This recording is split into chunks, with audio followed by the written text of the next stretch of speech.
superb.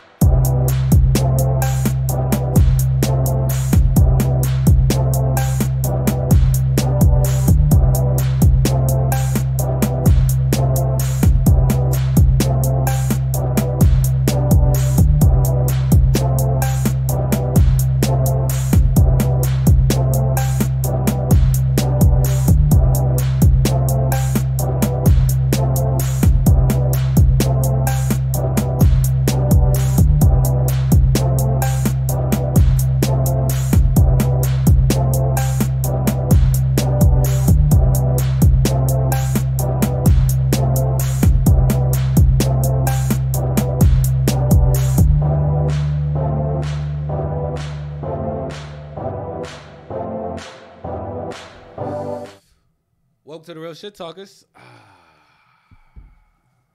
You hear that? That's my ASMR.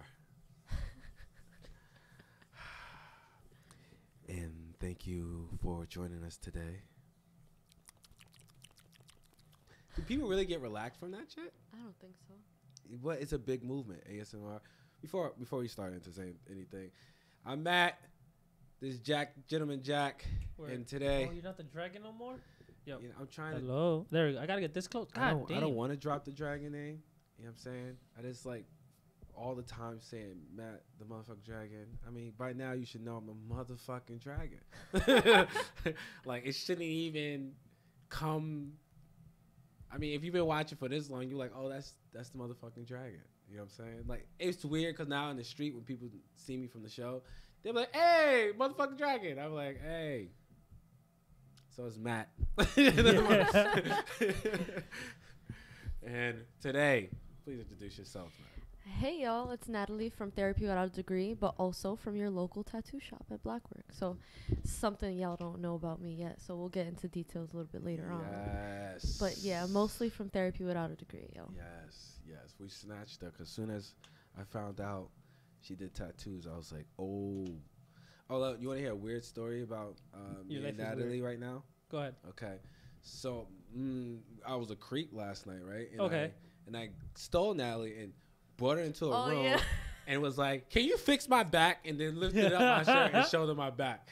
And it was like, so she was like, I'll take care of it. So listen, I'm not new to this. I was like, yeah. But then after I was finished, I was like, I'm sorry. That was kind of creepy. I didn't realize that was kind of creepy until just now. She was like, no, that's like. You'd be surprised how many people send me pictures of their body parts, and I'm like you didn't give me no trigger warning or nothing like that. Like they'll just be like, I want this and this area, like with a big circle, and I'm like, God damn, I don't want a picture of your thigh. Not right now. It's too early for this shit. It's like 7 a.m. Yo, and I'm like, oh, or when people hit you up at like 3 a.m. and they're like, sorry to bother you. I'm like, what the who does that? Like, now you're going to be left unread for 2 days.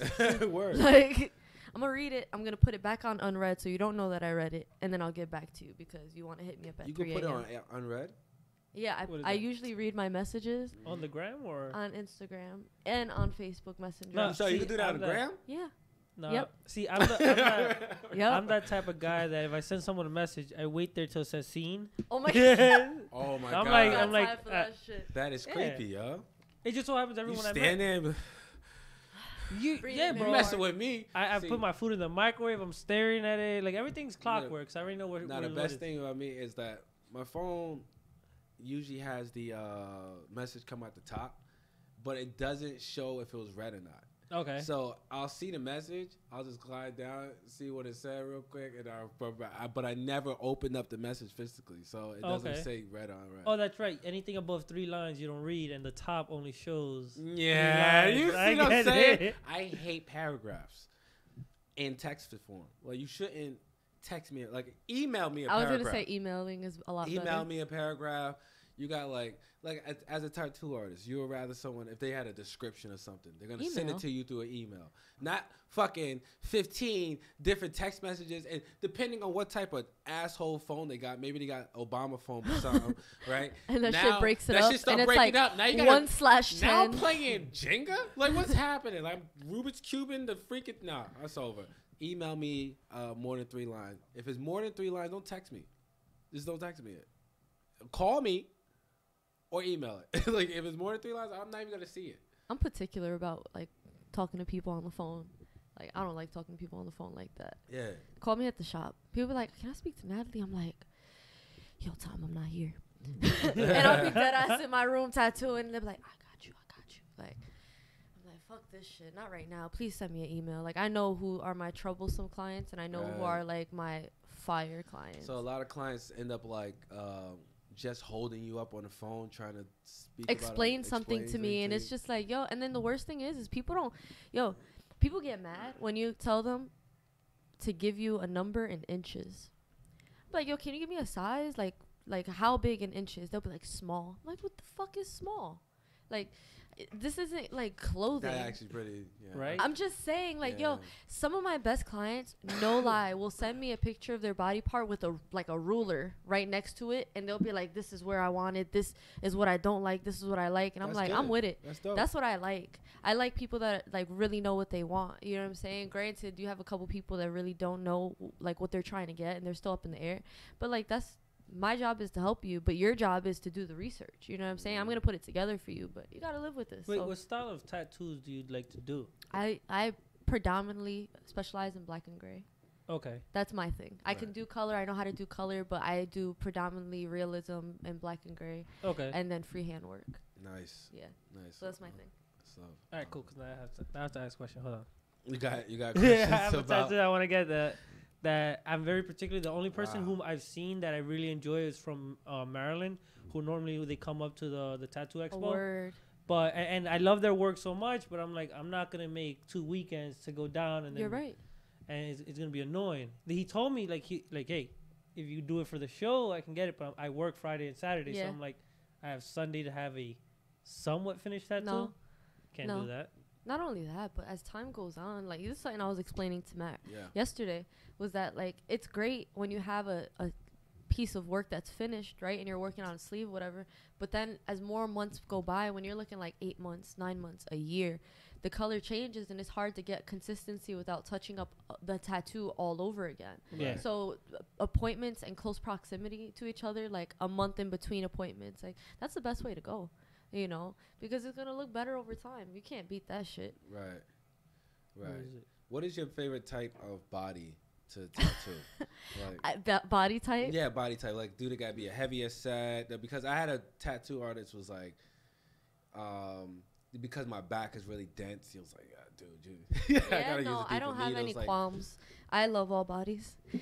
Let's just put that in a quote. I've tattooed all kinds of bodies. I mean, even like dealing with like, for instance, like some of the hardest skin to tattoo is people who have been heavier and lost a lot of weight because you have a lot of excess skin. And so the elasticity of their skin is like, it's just so stretchy. And then older people, because they lose a lot of that elasticity, and so you get more like, you're more likely to get blowouts and things like that.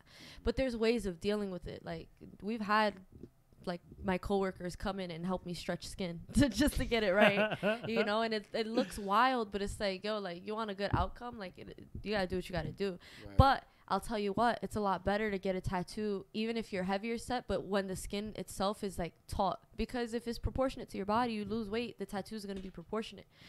Where the problem lies is disproportionate design. So like something that's so extremely big or so small, it's just floating on the area. You don't really deal with that with really big tattoos, but tattoos that are already small and disproportionate to the body, you lose weight, that tattoo is going to be even smaller in proportion to your body. It's not going to look good, you know. So I think the biggest thing with making a design look good is taking into consideration the person's unique body type and making it flow with their body. Like especially like when men and women both have like muscle, right? You have a different shape. Like men, their chest is a lot flatter. Women, they'll get they'll still have a little bit of curves, but they'll have certain creases, certain areas. So you see like for instance, like the way that the hip kind of goes down to like the pubic bone and that sort of line right there. You use those curves to complement the body, you know, because the one of the biggest mistakes I see is like tattoos from like 2000, the lower back tattoos that are straight across, and it's like it does nothing to accentuate the curves of the body, and then you got a square butt. You know, it doesn't do nothing. You know what I'm saying? So going with the flow of the curves is the most important thing. But some of these people do have square butts. No, that's cool. It's but I like all butts. It's cool. You like all butts too? All body types, all butts, all nice. Yeah, I'm with it. I don't care. God damn it. So when what type of tattoo are you not? When you see it, it makes you cringe. You know, like I know that's a good question. Yeah. Nobody's asked me that yet. Really, really small tattoos, because I know the reality is that they're not gonna look good in a couple of years, and chances are that the artists knew that. You know what I'm saying? They knew that. They still took the client's money and still did something that was extremely intricate, but in this small space. And it's like, yo, it's going to look like a blob in a couple of years. And you probably charge X amount of money for this. And did you give your insight to this client? It's one thing if it's like you tell the client all of these different things. Like, yeah, it's not going to look good. You probably shouldn't do that. Because I've had that. Like, I had a girl come in and want this writing that was just, I mean, it was like you opened up a book and it was the size of the text in the book. Right. And I'm like, you can't do that. What about what's that? The what do they call it? American style tattoos? Americana, like American traditional. They usually, the American tradition when they could get really those really small tattoos are like the size of like quarters. Oh, like micro tattoos. Yeah, but like it was really big in like the 90s. They used to have like, you know, what's that company? Jaeger. Remember the Jaeger signs and stuff? Yeah. People used to get small tattoos like that. Oh, yeah. I know what you're saying. I've seen a few of those over the years, and I mean, some of them don't look that bad.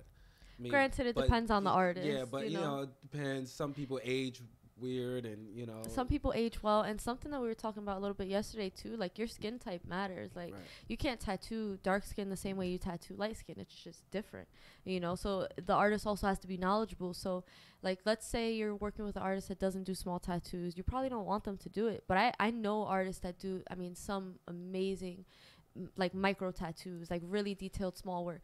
But you can't just go in with any line. You got to go in with thin lines, because like I was saying to you yesterday, over time ink settles and spreads, the lines become thicker, and that's when you get that sort of blurring where you might have a name and then 10 years later that name doesn't look like anything. It just looks like kind of like a smear or a blob. So that's the biggest concern, is like you're obviously getting a tattoo for a reason. 10 years is like that. You don't want your tattoo to look like crap in 10 years. 30 years, 40 years, maybe. I'll take that. That's super reasonable. But 5-10 years, that's nonsense. I don't think that that's sustainability when it comes to tattoos, especially when it's something that you're going to be dealing with for the rest of your life. I mean, if the person's okay with it, it is what it is. But as an artist, I can't compromise. I get it. What do you feel about because I know my mom did it, the makeup tattoos. Oh, I think like the eyeliners, the beauty mark. Yeah. But like I make fun of her now because it's faded away a little. Yeah, it fades. It doesn't last because it's transparent, so it's not tattoo ink. I've seen people do like black ink on their eyebrows, and that shit looks so bad. It looks green. Dude. It'll look like blue or green. Yeah, like right now, it's hers is becoming like bluish. Oh, that's not good. They probably didn't use. But it was eyeliner and then like a beauty mark that she put in, and I make fun of her because of that. Yeah, right? Man. Because I'm like, I have a small one here and there, and then all of a sudden when I saw that, I'm like, is that fake? And I bother her now, so I just like constantly rub it. I'm like, it's rubbing off. Yeah, I don't have any issue with it. It's a matter of just because my whole thing is like before this was probably talking, Matt, we were talking about body dysmorphia. Yeah. And it comes in different ranges, like, you know what I'm saying? So like I listen, if you like it, if it makes you feel better about yourself, it is what it is. But, you know, like, I don't think that people should compromise on integrity for the price of work, if you understand what I'm saying, when it comes to quality. Because it's like, it couldn't look good. It's supposed to look good for like 5 or 6 years, and then it starts to fade out a lot more. And there's different ways of doing it, but you have to have a sort of professionalism when you're coming to it. And, you know, as a client, like, they also have to take into consideration that it done bad, it's gonna fuck your face up, you know what I'm saying? And then you get the opposite reaction. And if you're somebody that looks in the mirror and is like, oh man, this is not what I want to look like, that can add to your sadness about how you look. Because like the reason why I'm asking is because my mom, I think a couple years back, she was going around trying to see if someone would do it again. A lot of people would say no now. So I'm like, that's interesting. So I don't know why they were saying no, but I was like, she was looking for people who couldn't find anything near us. So she was like, all right. We used to do it. My father used to do it, and then my coworker Rob used to do it. And he recently stopped because a big portion of the clientele is older women. And that's not the issue. The issue is that when you're dealing with like the clientele, for instance, it's not, unless that's all you do, Like, it's not wild money. You know what I'm saying? Like, you have to really be doing something every single day to make that money. Or, like, maybe, like, $275 to $300 for the pair, right? So it's good at first, but if you're, let's say you're cutting profit, right? 50%. $300, you get $50, $150 out of it. Yeah. So it's like, all right, you could do that. That's cool, but you need to have busy clientele. Right now, the new thing is not even permanent makeup. It's microblading. Microblading is the new thing. Yeah, now. I have a couple clients that started doing that microblading thing, and they love it. No, listen, I think it looks, for the most part, I like when the eyebrows look real. Like, it just adds to the face. You know what I'm saying? But do what you want with your eyebrows. I don't care. It kind of creeps me out when people have, like, straight eyebrows, you know, like they cut their arch or whatever. And those type of alien looking eyebrow stuff, that drives me crazy. I can't fucks with it. Just can't. Only because, you know, I got these. I was blessed, you know. Same. It's low light. Y'all can't see the fuzzies in the middle, but fuck that shit. I ain't got no shame. We got the same troubles, y'all. Don't worry about it. I ain't got no fucking shame. You don't get no unis? I've never touched my eyebrows. I would. Out of all the hair that is on your face, I would think you'd be having the most crazy unibrow ever. Nah. Wow. That's good. Wow. That's genetics. Yeah, like I tell you, that's why it's funny. My mom, like, she's like 40 something. They mistaken her for my older sister all the time. Oh wow, look at that. That's good. I'm like, no, that's not my sister. That's my mom. They're like, what? Yeah. She has 5 kids and looks like she's maybe in her mid 30s right now. Good. Even early 30s. Word, that's fly.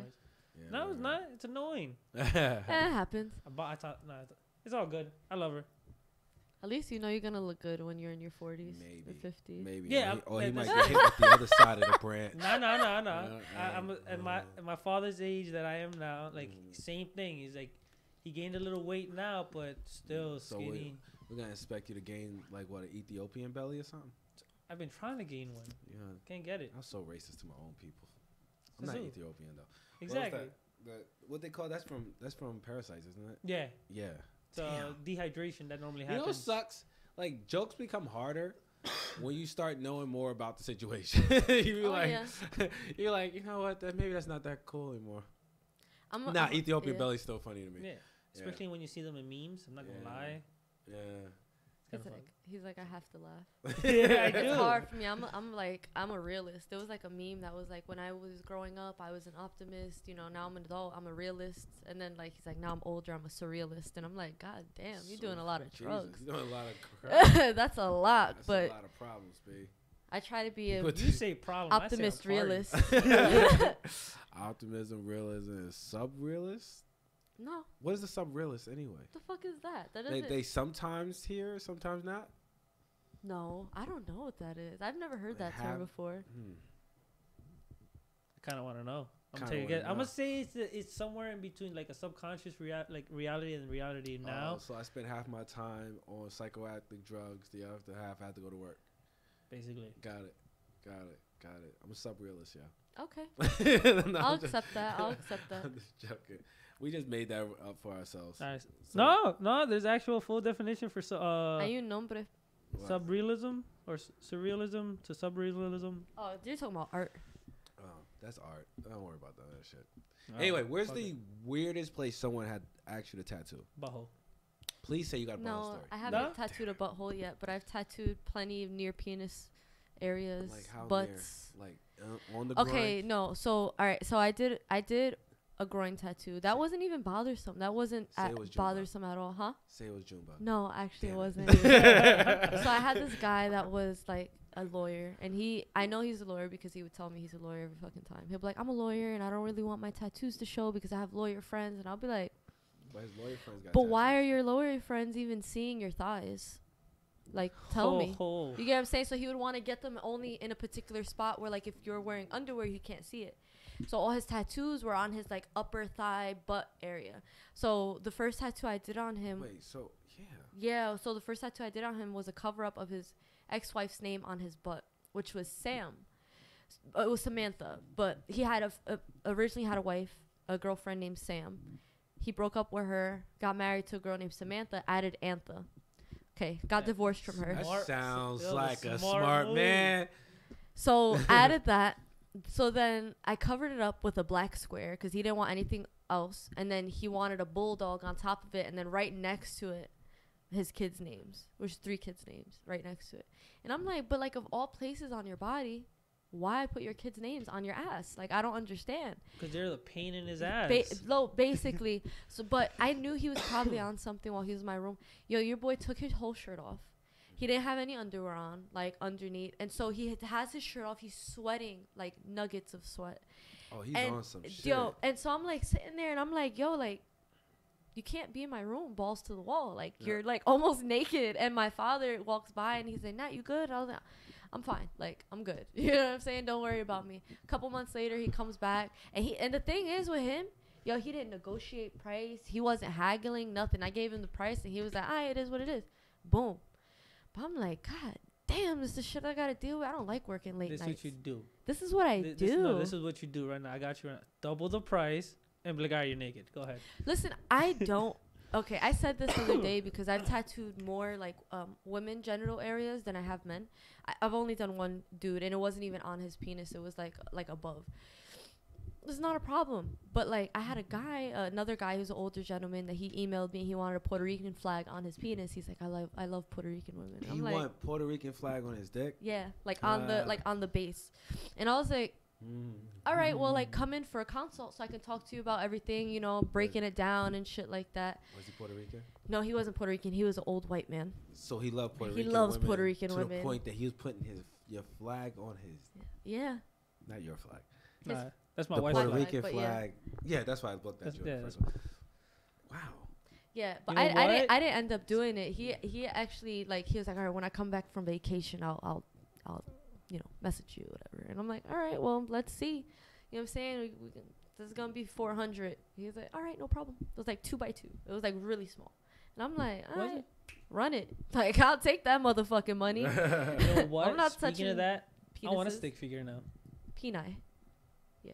Wow. I want to... just thinking about it would be funny as hell. You want a stick figure on your... Crotch, yeah. Why not? Crotch? Why not? It's easy to cover up. Have the legs. If the pubic hair goes out, then, you know. But yeah, you stop it right at the bottom of the happy trail, right where the pubic hair ends, like right there. You bored at home, huh?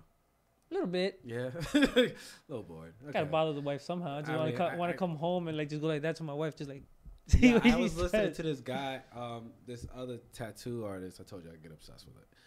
This other tattoo artist speak about issues, and they were saying how one person came and got Pinocchio on their groin, and the nose was You haven't seen the so picture of Homer? Is Pinocchio this way or is Pinocchio face around? Around. It has to be around. No, it has to be around. Yeah. So where was Pinocchio's mouth? Because Pinocchio's mouth would have to land on the bottom. Probably doesn't have a mouth. It's probably just from the nose up. Pinocchio. Yeah. What if he's It's like hairy abstract. that day? It's abstract Pinocchio. Yeah. I guess.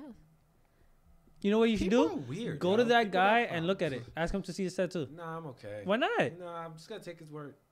I'm just gonna take his word that it's there. That's cool. Yeah, I don't. You're forever gonna only think is it like No, half? I don't want to be in a situation where there's a dude with a dick out. You know, it's just. It's never a comfortable sounds situation. very, very uncomfortable. Honestly, might freak out in black. How did you get into this? Me? I know you had said that your dad was into tattooing. So yeah, my father's a tattoo artist. He's been doing it for like probably like 30 years now. So we celebrated 20th year anniversary a few months ago. Well, I say a few months ago. Wow, time flies. It wasn't a few months ago. It was in July. And that was awesome. But I started tattooing. I officially got my license. I was 15 going on 16. Right. And I started having clientele. I think the earliest memories of me are just being like in the shop, running around and doing art with my father. It's always been something like art has always been something, a big part of my life. It's just always been my creative, I guess, my creative path, something that I use to kind of blow steam or, I don't know, just express myself. And then I remember my 12th birthday, my father got me tattoo machines. It was like, here, practice. And of course I was practicing on my cousins and shit like that. And it was great. You know, I was messing up all kinds of tattoos when I was young. doing tattoos in my basement and shit on all my friends and all my locals. And then my father found out eventually. My parents were separated, so he wasn't living with me. He didn't know. Until one day I had, I think it was one of my boyfriends in high school was like, yo, Seth, look what she did. And I was like, you motherfucker. Like, you just told on me. So my father was like, oh, that's cool. I got in the car. He's like, you fucking doing tattoos on people? Oof. Oh, you know what? You're going to lose your license before you get it. I'm like, but how can I lose it if I don't have it? He's like, yo, listen, you're going to learn the right way, like how to do this. Okay. And I did my apprenticeship, and I was, let me see, I was 15 going on 16. I got my license. And then when I was 16 was when I actually started physically tattooing people, which was awesome. My father was one of the first person that I actually tattooed with my license. And then after that, I was just building up clientele. I had to do 50 free tattoos. And then from there, a lot of those clients became like regulars of mine. So I'm lucky enough, like February, this Valentine's Day was 9 years that I've been tattooing. Nice. But it doesn't feel like 9 years. It honestly felt like I've only been tattooing for 4 because, you know, there's just so much learning, and especially me finding a niche, like finding a spot where I felt like I was really, like I really excelled in, and I wanted to learn more about it, and being like, okay, like I like those kind of tattoos, but I'm not going to do those. I'm going to pass those on to my coworker because he excels at that, and I'd rather focus on stuff that I want to do. So you don't have any famine thinking while you're at your tattoo shop. You're like, it's not everybody, because I've seen them. Like I walk the tattoo shops, and you could just tell everybody wants your tattoo. They don't give a damn what it is. No, They're so like, we have a system over there. We actually got like bingo balls with our names on it. So we run it, but most of us end up having appointments. So it's not like I don't feel like there's any sort of thievery going on where like yo, there is so much love in that shop, you know what I'm saying? And I think that's a big portion of why I like working there. You know, I'm biased because my father's the owner, you know what I'm saying? But he goes hard on me. Like he'll rip me like harder than all the other guys, and I'm like, I get why. You know, and so it is what it is, but I like it because of that, because like we all know each other's strong points, and we'll be like, yo, like, can you do this? Because I'm not doing this comic style tattoo. That's for you, man, my dude. Like, why am I gonna put myself through hard work when I know my coworker can do it and excel at it? And then I get respect from my coworker, and that client is like, yo, like, you're honest, you know what I'm saying? And they'll probably recommend a client to me for something else. They'll be like, oh, I know you do this, I'll go to you for this, but I'm gonna go to him for that. And I'm like, ain't no hard feelings. I've been doing this shit for X amount of years. I'm not at a loss. You know what I'm saying? So it's none of that stuff. I don't like that. I like hearing that. I like hearing that there's no famine thinking at a workplace. You know, like the idea that you have to step on someone else's neck to achieve something, or to get something that is, you know, money. It's kind of always bothered me a little bit. For sure. Especially, I think your work should show for itself. Yeah, absolutely. And I agree with that. Like, you know, because sometimes people will come and be like, to the girl in the front, our receptionist, and be like, who's your best artist? And she'll be like, I can't just outright say that because they all have their strong points. So, you know, clients, one of the biggest things, the clients will come and be like, oh, they coming in starting. Are your work? Yeah, and it's like, but are you good? And I'm like, nah. No, I suck. Nah. Take a look at my work. Yeah, and it's like, yo, and even if from the other side as a client, you don't like my work, don't get tattooed by me. There are, in where I'm at in Little Falls, within tattoo spot, right? There's in 5 miles, in a 5 mile radius, there's 4 other tattoo shops. You don't gotta come to me, but you choose to come to me, and I appreciate that. So I appreciate when clients do their research, because to me, that shows that there's a level of seriousness and commitment in their thinking of what they want to get a tattoo. And I'll do like 15 to 30 minute consults, and I'll really break everything down, and they'll be like, yo, like, thank you for that. And it's like, you gotta live with this shit for the rest of my life, and I can't sit here and lie to you. For what? You know what I'm saying? That shit's gonna bite me in my ass. I don't want it. The tattoo that I was talking about before, like, I've been wanting it for the past 10 years, but I haven't found the perfect artist yet. So I'm like, and the one guy I did find is in Maryland. I'm like, I'm not gonna fly or drive down there. No, I don't blame you. But locals have the best business, to be honest with you. Something like this, just so that you see it. Oh, that's cool. That's beautiful. Where do you want it? All back. Nice. Whole back. So notice how on the bottom it's more of like a V beginning of it. I want that to slightly start above. He getting a whole concentration. Bro, that's how it is. What are you doing? Yeah, don't worry. I got you. We'll do something. He we'll getting a whole consult. Why not? So what happens is our lower back dimples is gonna be slightly above that. You better do what I did. You trap her in the room. What? I didn't. Right. get real weird and just start taking clothes off. Like, hey, this is what I want. This was for the podcast. Okay, we're showing them what she would do on here, right? Basically, I mean, look, this is a back piece, y'all. Y'all can't see this. This is real far. But basically, what I would do is I would sit you down. We'll figure out like sessions. So something like that. Like for instance, the thing is like the condor. I want the condor wings to slightly peek over. Yeah. Don't tell people, yo. You gonna somebody else gonna have it by the end of the day. It ain't gonna be the same. So what? Don't worry. They can't find it. They'll be like, oh, Jack, you mean this piece? Yeah, I would. You know what? Actually, a friend of mine did that with the fucking wolf tattoo. I wanted to get that motherfucker. It was gonna be it's kind of generic. It was the moon. It's for my daughter. The wolf going, ooh. It's kind of, with the smoke coming out his mouth. So what happens is, because my daughter's name is Luna, so I was gonna have the wolf represent myself, and then the moon be her, and then I told that to my friend, and he's like, oh, 2 weeks later he got it. I was like, fuck you. Now you're gonna have to do it and do it better. That's why now I gotta find something. Look, Papi Chulo, this shit is fly. Right? Like. Your shit ugly. You know what I'm gonna do is get a pet wolf. I'm just gonna attach it to my arm. Walk around with a wolf. Oh, you gonna die by the end of the day. Toothless.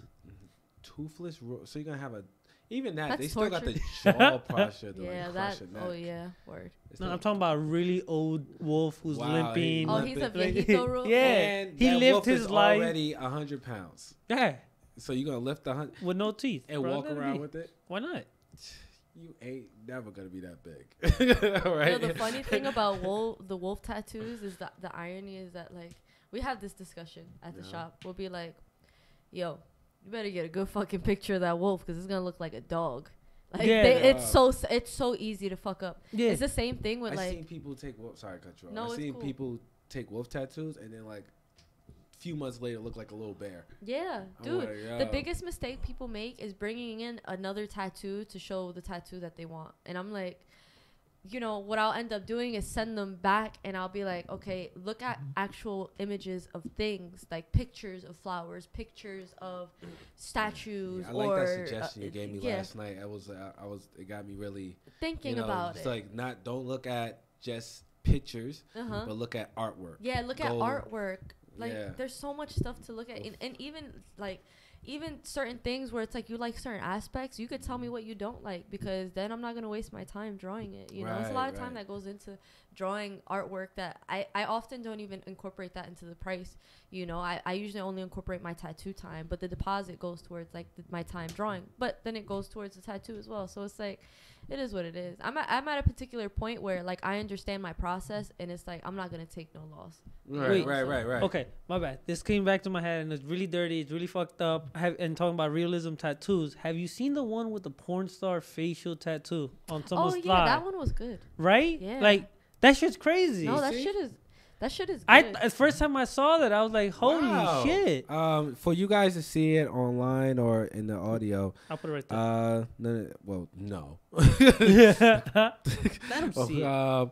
You're just going to go on Google and put realistic porn star facial tattoo, and you'll see it's a really good picture up there. Yeah. But even though she's getting nut all over her face. Quite a few bondage tattoos. Right? Like, like custom drawn bondage tattoos, which are awesome. Like I think bondage tattoos are cool. Yeah, no, they're beautiful. Like I had one client that I did a tattoo on, and it was like a girl sitting on another girl's face, like pulling her like thongs to the side, and I'm like, yo, this is a really cool ass tattoo, and you're the only person that wanted to get this shit. Run it. Run it. I'm so happy to do this shit. Dope. Like, you know what I'm saying? So it's cool, like, because her whole back has that theme of like tell me the girl had a big booty. I don't. Well, small no, she's a regular client, but I don't. No. Talk about the tattoo. The tattoo you did. You gave us a donkey. Yeah. All right. She had a nice butt. Yeah. But no, yeah, and it was some like art that I just had laying around. She's like, yeah, I like it. I'm like, all right, let's do it. Let's make it happen. So it worked with the theme that she already had on her back, which was awesome. So can't complain. Well, so do you think being in a place where being creative and being artistic help you become the person you are today? Because you said your dad was into art and he was already into it, so you grew up seeing it all the time. So do you think being in an environment like that allowed you to become this creative person that you are? Yeah, I would say yeah, because you know, even beyond like seeing him do art, like when I was in high school, I was doing murals and stuff like that. I was summer break, I was doing murals at like daycares and shit like that, you know, and it was just something that I did off of my own volition because I really, really enjoyed doing it. I liked working with the people. And not only that, but like, I never stuck to a clique, but I definitely didn't feel like an outcast among my artist friends who had similar interests as me, you know, as most of us end up realizing in high school. It's like it's different than middle school, and then you know you're learning new things about yourself, and then you got that puberty and then all kinds of other stuff that's happening, but it's just art always stuck with me. So I think that if I didn't like, if my father wasn't doing art, I still probably at some point would have did art, because I've always been creative, I do think that everybody has the ability to draw and be creative. Like it's a language in itself. It probably sounds so corny, but I understand. I mean, you know, there you can look at caves millions of years ago and there's art on the walls. You know what I'm saying? And so it's just we're just doing a different form of it. You know what I'm saying? Right. So here's a question. Well, because it sounds like, not gonna say you were lucky, but it sounds like you were fortunate enough to not only be in an environment where creativity wasn't stifled, but you was able to find a community of people who also had that was like-minded. Yeah, for sure. So what would you say if you're looking at a kid who's very creative, but they're in a environment where their creativity is stifled? What would you say to them, or how would you approach that situation? That's a good question. I would say, because I've had that experience before, not in myself but with friends growing up, where like at home it wasn't encouraged. It wasn't like it was like, that's not like, you got to stick to the books, you have to do certain things. It's I think it takes community and support. You know what I'm saying? So if you are somebody that knows that this person, especially if it's a kid, because these are like developmental periods that are so paramount to them growing up and having a certain outlook on the world. Like if you suppress that too long, they're going to be an adult that doesn't even have these dreams to do certain things, right? And so I think our passions fall in line very much so with our mental health. So when we kind of let go of certain passions, it's like, all right, well, it is what it is. I'm just going to take this and I'm not going to do anything with it. And, you know, so I think it takes community. So like I think, and when I was in that situation, what I ended up doing, and I think what I'll still do today, is creating building a community of like-minded people around this person. So it's like you might not have the support that you need at home, maybe from your parents or family, but you need to find people who are going to support you and uplift you and really push you. So like support systems, I feel like, are so important. And oftentimes we get pushback from family because it's like, you know, like, especially with family, they say certain things because they feel like they can and they're closest to you, and it's like, I get you care, but like at the same time, you can't make nobody do nothing. And if you love something and it's not hurting anybody, I mean, why not? You know what I'm saying? That sort of doubt can really leach itself onto kids especially, and kind of maneuver them in a certain way where they might not want to go. Like, yeah, they might have went to college, and I'm not like this person that's opposed to college either. Like, I think if you could do it, why not? You know what I'm saying? Because some of us don't have certain skills we have straight out of high school, and it's like you have to learn the same way a doctor goes to school for 10 years. Learn. You don't just fucking be like, okay, I'm gonna be a doctor, let me be a doctor. Like, no. The same thing with art. You know what I'm saying? Like, it doesn't happen overnight, and it's something that's just built on. So it's like, yeah, I've been tattooing for 9 years, but I've been an artist my whole life. Right. It's an accumulation of the things that I know. So a support system is so big, because I don't think if I had the support of like my parents and even my community, like people around me, even like neighbors knowing what I did, and were like, yo, can you make this commission art for me? Can you do this? Can you do that? That elevated me, because it also put me in a position where I felt valuable and I felt like my work was valuable. So that kept pushing me on to not give up. You know what I'm saying? Right. So definitely support systems, you know. Support. How would you reach them?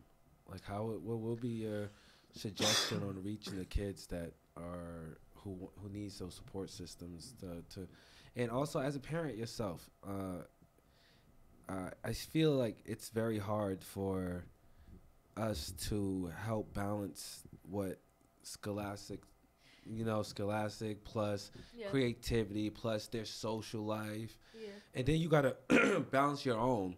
Yeah. Which, you know, like how would you reach the ones that aren't in an environment where they could be easily reached, you know? Like, would you go to the school and see if they would start something or tell them about programs, or how would you do that? Yeah, I mean, I guess I would have to, it would depend on the situation, because certain things are just unreachable. Like, you can't just start knocking people's doors down. So the school would be the best way to do it. School programs or daycare programs, kind of going through that. Even like the YMCA has like a lot of really awesome art, like creative crafts programs. But I mean, not only that, but like the main way would probably be going through schools and either helping the art, if they don't have art teachers already, which I think would just be sad, to be totally honest with you. Some sort of supplemental program to add to that, because even less as like art, like being like knowing certain facts about art, you can use it as a form of art therapy. You know what I'm saying? Like, I was reading studies on how, like, instead of using corporal punishment on children, they were having certain kids do like meditation, and just that sort of quiet time and that space for them to kind of decompress a little bit. Art is the same way. Art serves the same factor. Like, it doesn't have to be this beautiful piece. It doesn't matter. It's how you feel when you're doing it. You know, I remember being in middle school and us doing things like listening to music, and then the art teacher would be like, how does this music make you feel? Draw it on paper. I remember that. And it's so simple. Yeah, I remember that. But as a kid, it's like they're not thinking the way that we're thinking, as far as like these really complex major issues on why we're doing the things we're doing. Like, to them, it's just fun. You know what I'm saying? So I think for kids, a big portion of it is integrating like education with something being actually like fun and enjoyable, and integrating that into the school system in a way that is gonna be, like I was saying, supplemental to their learning. Because I mean, I don't think that we can depend solely on the schools for it. So that, like you were mentioning, the balance. With my daughter, we do a lot of stuff at home. We do reading at home. We do quiet time. Like, she has her iPad, it's fine. Like, you can have it for your hour, but you're not gonna be watching TV all day. We go outside a lot. We're exploring. We're just out and about. And it's like, and it sounds so corny, but it's like, just give them that love and that care and that empathy that they need, and everything else is gonna come.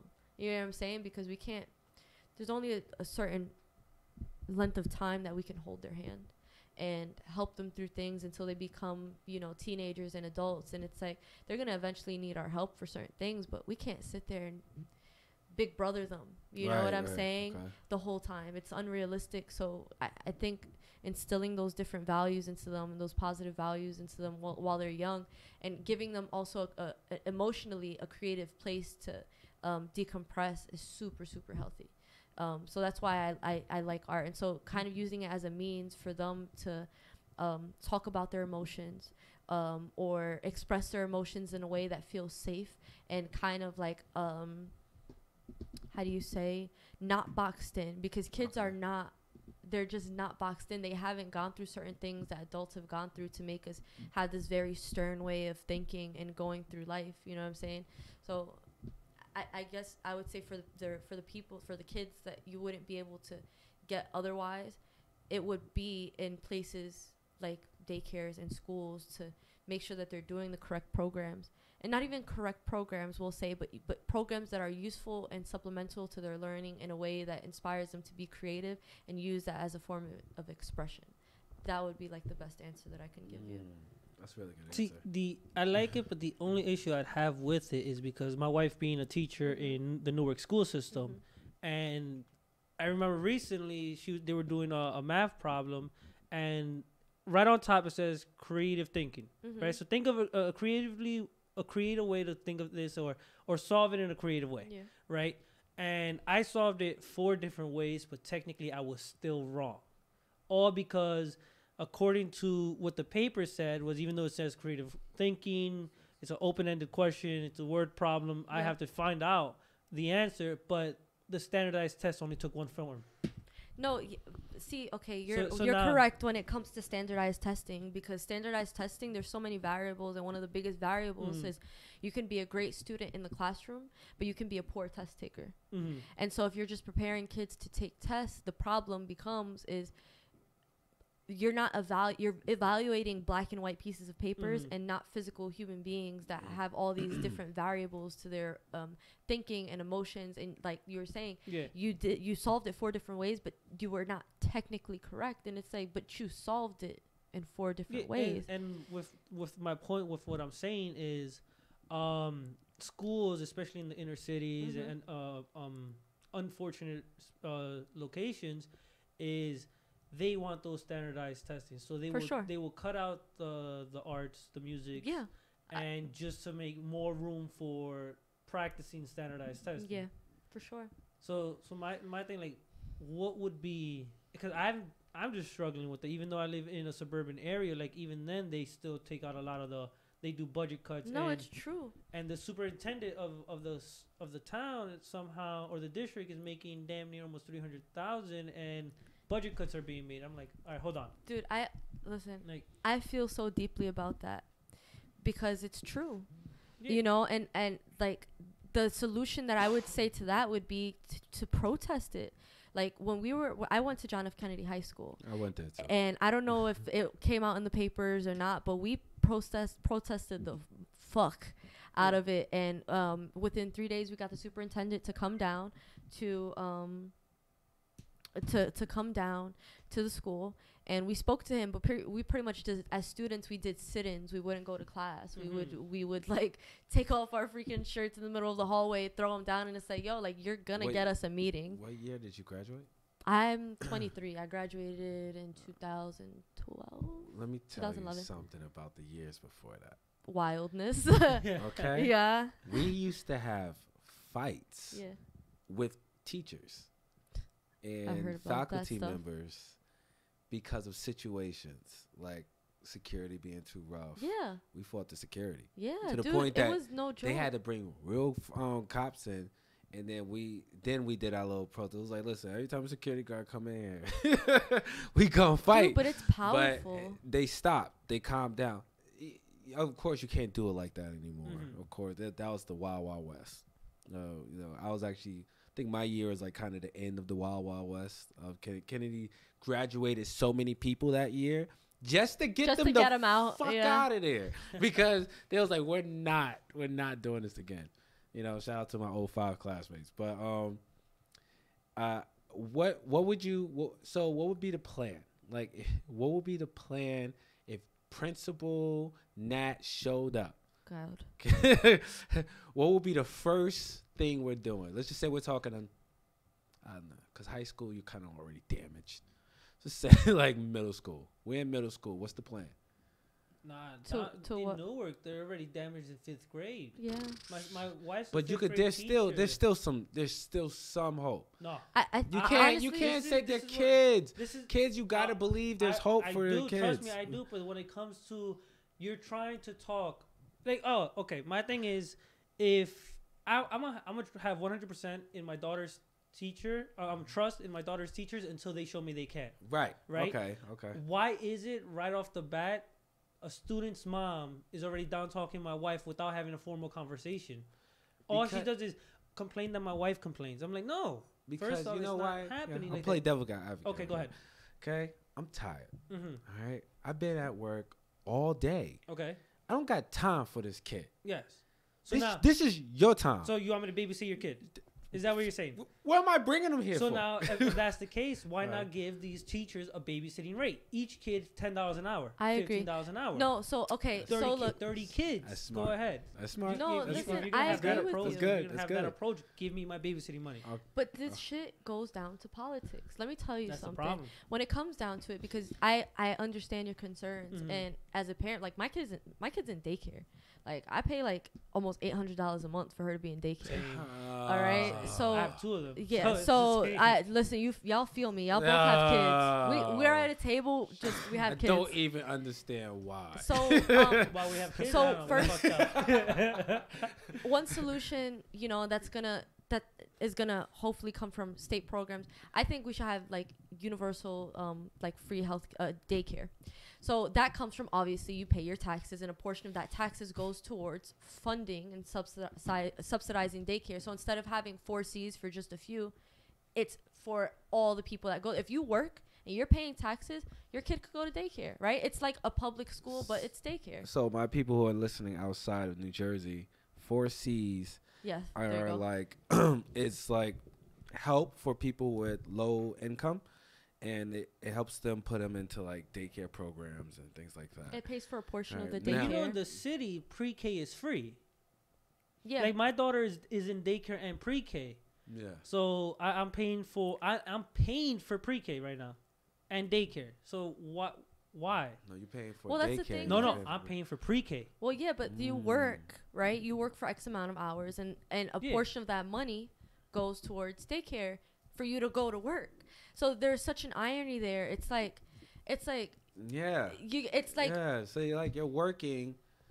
You don't really have time for your I kid. call it like the Walmart situation. Yeah. You have the employees that are making minimum wage, so they end up getting on food stamps, but that they use the food stamps back at Walmart. So you're telling me that the money that they just made working there is going directly back into them? Right. What do you mean? You know what I'm saying? So when you think, because I don't think we need like some authoritarian regime, we just need to use our tax money in a better way. So when it comes to school spending and stuff like that, you have 3 branches that you're let's say 4, because you have the parents, the students, the teachers, and the administrations that pretty much, like you're saying, the superintendent that's rolling in the dough, but they can't yet to do that. Right. So a lot of it has to do, like, you really got to put your foot down and negotiate with these people in a way that's like, all right, you're not gonna do that, we're gonna protest, we're not gonna bring our kids to school, we're not gonna do that. But it's hard because parents gotta work. They can't just not bring their kids to school. Teachers can't, because that's illegal.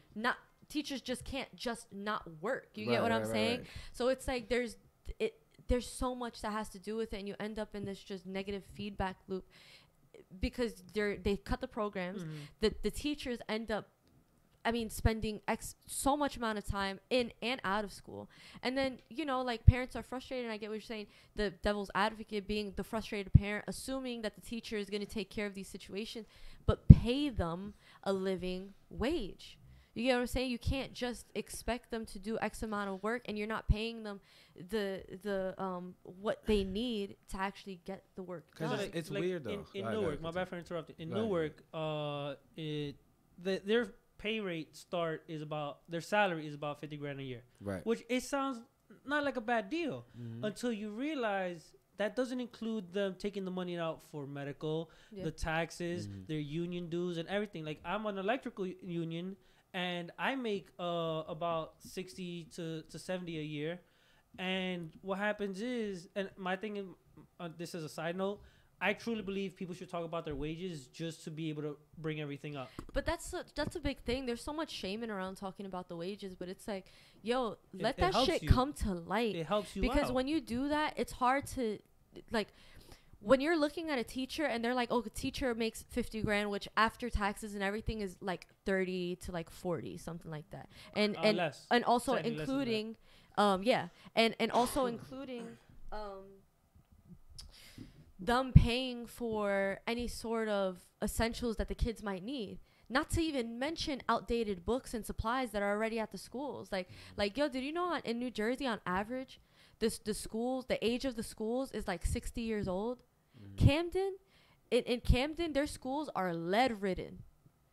Lead-ridden. Oh, yeah. I used to be in an asbestos union. We used to have to go into the schools and take out the lead. Yeah, being in the union, I can't drill into certain walls in Jersey City because asbestos. They have to call us, and then after we're done, we have to call them. Yeah, and that's the thing, and it's like there's such a problem there because my biggest thing is it's trickle down.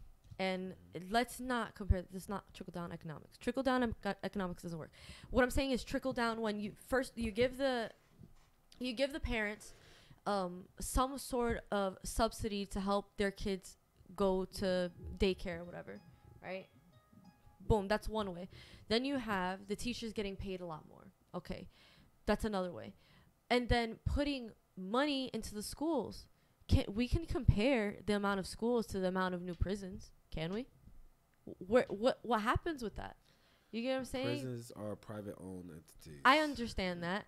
Most are private-owned entities, and there's this incentivized thing where you have bodies in there, and then you get money for it. Same thing with like. Not only that, you know how much prisoners get paid to work? Oh, it's trash. It's slave wages.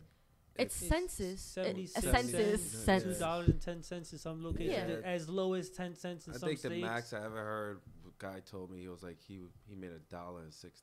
I think I looked it up. The highest was like at $4.35. You better. But you had to be like at a low security. Yeah. That's not even low. That's like one of those federal white collar jail prisons. Yeah. You just somehow you went from making millions of dollars to making $4, but you'd be okay when you come out. You make millions of dollars. Yeah. No. So my concern is the educational system as a whole. So if you can compare, like you were saying, the wages of a teacher to the wages of a superintendent, and you're looking and you're like, how does this become the way that it is? Why is it this way? And it goes down to politics, because who's writing the bills? Right. You have the superintendent, but you have somebody above that person. So, they need to know that we're onto them. Like how are you cutting funding? You have funding. You know what I'm saying? The funding is there. What do we spend our tax dollars on? On this Mercedes, yo. Like, got this new what the fuck you mean? I get GT. it. You know what I'm saying? And every day that goes by, I want to homeschool my kid, because you know what I'm saying? Like it's like yes, I understand the concept of integrating your kid into a normal school to have like just to socialize them or whatever, but I also understand the concerns that parents have when like gun laws aren't getting changed and people are just raging into schools and killing their kids. You know what I'm saying? Like, you would think that laws would be changed after children were massacred, and it's like, no, it doesn't change.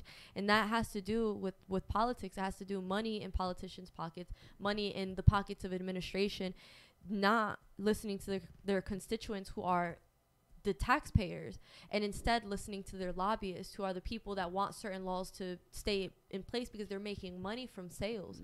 You know what I'm saying? This shit ain't no conspiracy theory. There's court documents that back what I'm saying up, and you guys can look this stuff up. If you could look, there's a website, I forget what it's called, but it's something like Open Secrets. And so if you donate to a particular politician, as either a corporate PAC or as like a business or whatever, it shows up. And you can look like Menendez, his biggest donors come from real estate and lawyers. You think he's for the people?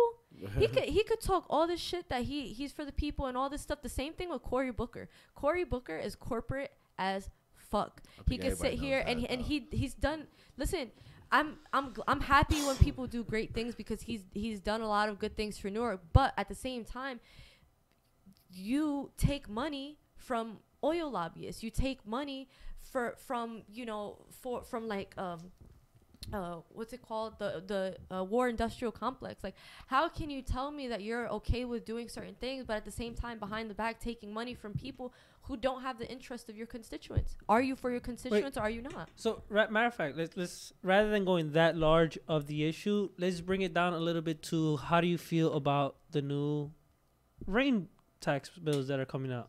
What is it, rain tax? Yeah, basically, you're going to be taxed an X amount, a percentage of how much rainwater drops on your property. I have to look that up, because I gotta look that up too, though. I don't know enough to make comments about owning a house, and my thing is, like, fine. Yeah. You're going to charge that. Now, is it becoming legal for me to gather my own rainwater, purify it? No, it's and illegal. No, I know it's illegal. And you're viewed as a terrorist the moment you do that. No, I'm sorry. They say if you have more than 7 days worth of water in your home, that's one of the views of being a terrorist. Terrorism for they will start viewing you as I'm gonna look this up, because like my and I know about the thing, but it's like, what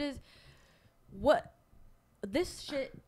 Yeah. These laws, it's public record. Yeah. So what is the reasoning for that law coming into place? Right.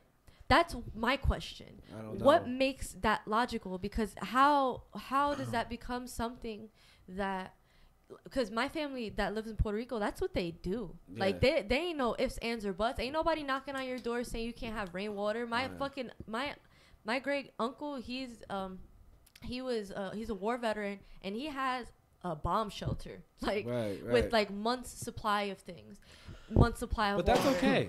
But that's okay. But that's But once you start collecting from the sky, because even like what's the energy? What's it called? Wind. Oh yeah, solar energy. Not solar energy. And wind energy. The wind energy thing. The turbines. Oh, yes. wind turbines. Yeah, wind turbines. That's illegal to have one. Yeah, but that has to do with lobbyists who are working for coal companies and oil companies. I can't get wind, because son? like, dude, it's like that because let's say we're using our natural resources, and when I say natural resources, I don't mean oil, which normally it means oil. But what I'm saying is when you're using solar power, wind power, water energy, these are things that you can't regulate them in the sense that you can't be like, okay, it's gonna rain X amount and we're gonna stop it from raining. And it's like, you can't do that. The sun is gonna continue to feed us energy, but who ends up at a loss? People who have invested into oil. But okay, here's a misconception about solar energy. Solar energy, yes, it's greener afterwards, but in the making of it, it's actually producing more pollution than coals. Listen, and on all the minerals that you're needed that they want, that people are against, like these mines in Africa, what's it called? Basically these misfortunate places where you see pictures of kids with one arm who are still mining there. These are the minerals that's being used for these. Do I believe in solar energy? Yes. Should there be a better way? I would prefer to pay more for knowing that the solar panels were made ethically. No, and I agree with you. Problem with that. I agree with you, and there has to be a way of making it. With all the technology we have, you can't tell me that like fracking is the best way to get oil. Well, you get what I'm saying? Say he was trying to start something where he doesn't, you no longer need a mine for those energy thing. Or was it Elon or was I bugging? I heard that from somewhere else. Well, that's the thing. Like the Tesla vehicles, their emission is very low. Yeah, actually, emission is zero. Their emission is zero, but the affordability is not something that a regular person can actually have. Their newer vehicle is as a very expensive car. They're actually cheap on the expense list. As an expensive vehicle, anything over the 100,000, I think they're like 73,000 or something. Well, like that. There's a $35,000 model that came out or is coming out. I think that's the 20. That's reasonable. That's the 20. But was that the 2020 model, isn't it? Yeah, it was supposed to be 2018. No, but what happens is you needed $5,000 down payment to get in line for that to have your name. Yes. What happens is they are so backed up from rather than being released in 2018 is now pushed back to 2020. Yeah. And a bunch of these people purchased this vehicle without even seeing it yet. That reminds me of something that happened like in the 80s when this car came out. People purchased it and they're like, oh, it's a dud. Like, and I'm not saying that Tesla is going to... Was that the Pinto? Remember the Pinto? Sorry, got the little... Sorry, I got the Listen, I don't know cars like that. Yeah, well... But also, thinking like on the Tesla, if that battery leaks, now you would have to get hazmat suits out there to clean that up. No, and you're right. And so, man, you trying to go fast or you trying to be a wuss? Oh, if you're talking about fast, Porsche is coming out. Porsche. Notice how I say not Porsche. Porsche. Say it right. Is coming out with an all electric vehicle. Yeah. And that is gonna apparently blow Tesla out the water. Right. Listen, I don't care what company's making it. If you can make an energy efficient car that's gonna have low emissions and that's also gonna be better for the earth, yo, I'm with it. Like, and affordability, yo, you're hitting your key points. But only part with that is affordability is not gonna be part of that ever. For the simple fact is we have. I know that. That's why I say it. Yeah. So like we have these food deserts. Tell me, go to somewhere such as, well, you see it now in Patterson, you see some spots in Newark, but you will never see like a mini farm anywhere. Oh, or you wouldn't. See what you're saying. Now you're starting to get it. Food deserts, yes. Right? Okay. So now by that, people want to have the affordability of being able to buy eggs. Yeah. Now, have you ever had a fresh egg that was off the farm that you've known someone do, or like a friend of mine has chickens and he gives me eggs, and now I go to Walmart, buy an egg, shop right, and you compare the colors of the yolk, drastically different. For sure. But people want to produce so much food for these areas, but now you're gonna have factory farming. Yeah. So that's why it's kind of you'll never be 100% satisfied with it. Oh, you want the reasonable price, but you want ethical. It's hard to be 100% satisfied, like 100% at anything. To be totally honest with you, I'll take 85 and 90, right? Because there's always that room of error. We got to be realistic, like. There's not a politician that I'm 100% satisfied with. It's just not possible. We could all agree on certain things about what we want to see in the world. We're probably not going to agree how to get there. All right. Well, you know what? On that note, I'm just going to say this last piece. I feel like when it comes down to politics, be very open-minded and don't allow your bias or your team sway you on what you really believe. You're absolutely right. All right. And policy matters, because that's a big thing. Like, policy if you like, you can't just like sit here and talk something. Like, look at their record. If you have time, take like an hour and go through that politician's record and see what they voted for, because like that's one of the biggest factors in somebody that's going to get their vote. They can say that they're doing good things, but what does your record look like? At the end of the day, your history says something about who you are. That's all. Awesome. Now we're always going to have an open spot for you. You know that we got to do this again. We're running short on time. That you gotta get the hell out of here. You know what I mean? All right. Thank you for everyone being with us today. This wasn't full 2, but I like it. Cool. You don't have to always do 2 hours. No, just give me an excuse. That went by really fast. Yeah. Please shout them out. Shout out your business. Shout out your other podcasts. Yeah, for sure. So shout out to Blackwork Tattoo in Little Falls, New Jersey. You can take a look at us at Blackwork Tattoos NJ. You can take a look at my work at Nat Cruz Tattoos on Instagram. And at Therapy Without a Degree. That's the other podcast that I do. We do that every Friday night. We go live at 8 o'clock. And then one more thing. I'm going to be having an art show April 13th. That's a Saturday. I have 3 spots left for artists. Anybody that wants to join, just send me an email, natcruztattoos@gmail.com. Submit your work and let me know if you want to do it. And if you want to attend, my tickets are up on my site at Nat Cruz. Nat Cruz Tattoos, and that's on Instagram. Woo! That's it, people. Nat Cruz in the building. We out. Thank you.